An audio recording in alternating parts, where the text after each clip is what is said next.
Good afternoon, established engineers. We are Group 21, made up of Harrison, myself, Ryan, and Jared. Today we are presenting our demonstrative solution to the lunar lander competition posed. The competition at hand required us to create a robot to navigate a designated area, filled with rocks, samples, and obstacles, where you must avoid obstacles without collision, while finding and returning 3 samples to the lander, with at least 1 sample being removed from underneath a rock before its collection. This is important, given this task and its objectives are essential for so many other problems in robotics, and can be translated or scaled up to these other projects. As you can see on screen now, there are several requirements that the team and I developed in order to solve this problem, these being translated into tasks for our Scrum project management. I would like to draw your attention to some extended tasks that we have developed, being in the red boxes on screen now. Some of those being segmentation and motion, being computationally inexpensive, and compensating for a changing environment. These extended features, when integrated, will make for a far more sophisticated product. The vision subsystem is quite simple. It essentially takes an input from the camera that was positioned at a certain height and angle on the robot. The specific height and angle is necessary, given the calculations are based off these in the code, as well as to get an informative field of view that can see the sample when it's collected and the land whole. This image that was acquired from the camera is then being thresholded for a specific color range within the HSV color space, running it through erosion and dilation to clean up the image. This is then able to accurately identify obstacles, the lander, rocks, samples, walls, and the lander hole with a contour, creating an object for each one of these contours and doing the necessary calculations for angle, distance, and other important information, storing this inside that object, which is then stored inside a list for each one of the types of items.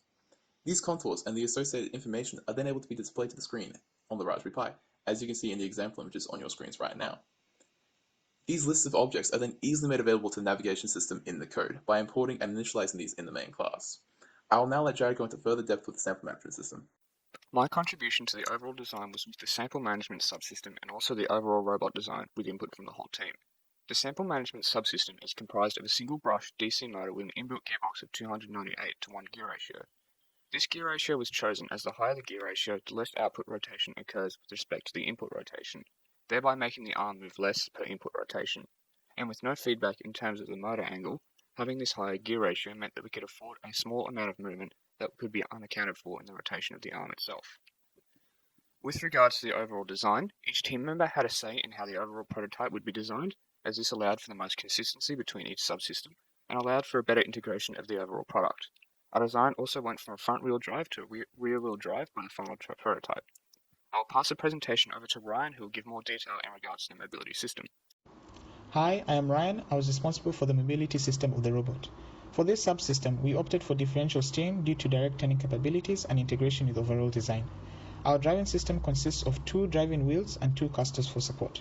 Initially, we had designed for single caster, however there were risks to the robot's stability on inclined surfaces. Therefore, 2 caster wheels were more suitable, and in addition, a point mast was added. A Pololu motor driver and voltage regulator running at 5 volts was used to power the motors through the Raspberry Pi. The camera was tilted and Raspberry Pi drivers and battery were placed on the back of the robot in order not to affect field of view and interfere with sample management. Similar to the sample management system, the robot used 2 298 to 1 DC brush motors for the rear-wheel drive. The motors were light and low cost to fit within the design, and with a high torque and gearing ratio, our robot could move around the field and up the lander at low speeds of less than 0.05 meters per second, while maintaining stability. I'll now pass on to Harrison, who will talk about navigation. Hi, I'm Harrison. Here we are in the video of our final robot. This should hopefully show the integration of all our subsystems, and I'll run you through navigation at the same time.